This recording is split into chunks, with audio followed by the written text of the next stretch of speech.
Do you have any creative projects you've been wanting to start, but felt like you weren't good enough to do so? I've been there too. Wanting to make something, not feeling good enough, and then feeling like a failure as a creative, it's a vicious cycle that only reinforces itself. This cycle held me back for years, but I was able to break out of it after so long. In this video, I'll share how I did it and how you can too, so you can finally start creating your dream projects. You don't need to be highly skilled in art or any creative medium to start making projects that you're passionate about. I'm not a professional in many mediums, but I've learned how to use the skills I have to bring my ideas to life. However, it wasn't always like this way for me. Growing up, I struggled with self-doubt and constantly compared myself to others. I thought, what's the point of trying when everyone else is so much better than me? It wasn't until I realized that there was no such thing as good enough and that I had the power to start creating things that excited me right now. I've always wanted to make cool projects like games, picture books, stickers, etc., but for the longest time, I held myself back because I didn't feel like I was capable enough. In school, I compared myself to others constantly, whether it was grades, extracurriculars, or art. I was always putting myself down, convinced that nothing I made was special or good enough, and it really kept me feeling powerless and in an art block for years on end. However, slowly over time, I realized and started practicing these key things which finally empowered me to make the projects I've always wanted to make. The first point is to stop comparing yourself to others and bringing yourself down. It's so easy to compare yourself to others, but when you do that, you get further away from what makes you stand out as a creative. Something that really helped me was realizing that my ideas are as valuable and as worthy as anyone else's. When I compare myself to others, I am putting other people on a pedestal and putting myself down in the process. I had to instill the belief that my ideas are worthy of being shared. Your ideas are also invaluable and deserve to be shared too. So instead, focus on the things that are unique to you. Rather than thinking about the things that you don't have, think about the things that you do. For example, what subjects interest you? What stories do you like to tell? What inspires you in general? And what is your taste in art? For me, I enjoy creating immersive and thoughtful experiences and am inspired by the games I played in my childhood. You may have to do some digging and exploration, but when you follow your own curiosities, you'll eventually find your voice. And once you find that, you'll feel a lot more empowered as a creative. The second point is to view your limitations as opportunities to be creative. For the longest time, I dreamed of making a game, but I didn't think my art was good enough to qualify as game art. If I held onto that mindset, I would have never created anything.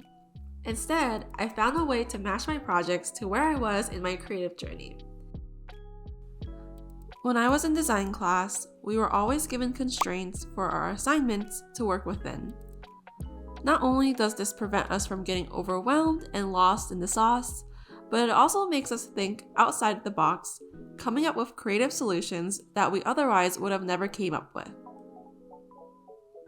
In that sense, you can see your current skills as constraints to navigate around, and in the process, find a creative solution that works for you.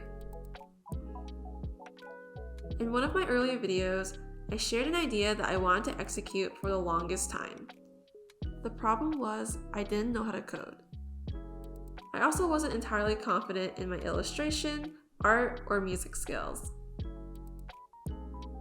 Instead of getting caught up in all the things I didn't know how to do, I tried to find a way to bring this to life. I used Adobe XD to prototype to bring this idea to life in a small way. I also settled on a grungy theme intentionally so my imperfect art and music would fit right in.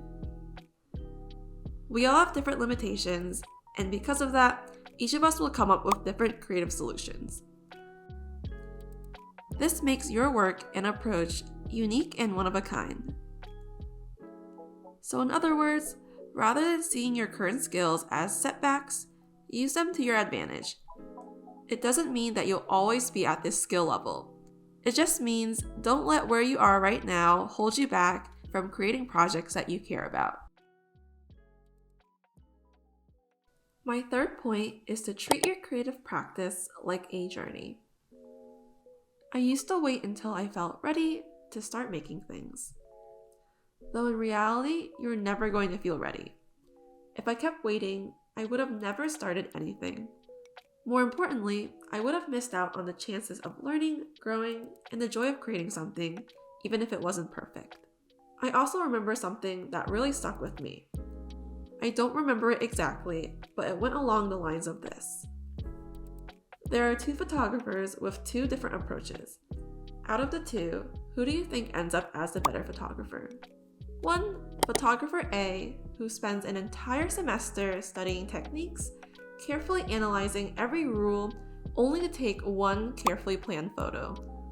Or two, photographer B, who spends the same semester taking hundreds of photos, experimenting with angles, settings, and lighting, learning through trial and error. It was found that photographer B ends up being the better photographer. Why?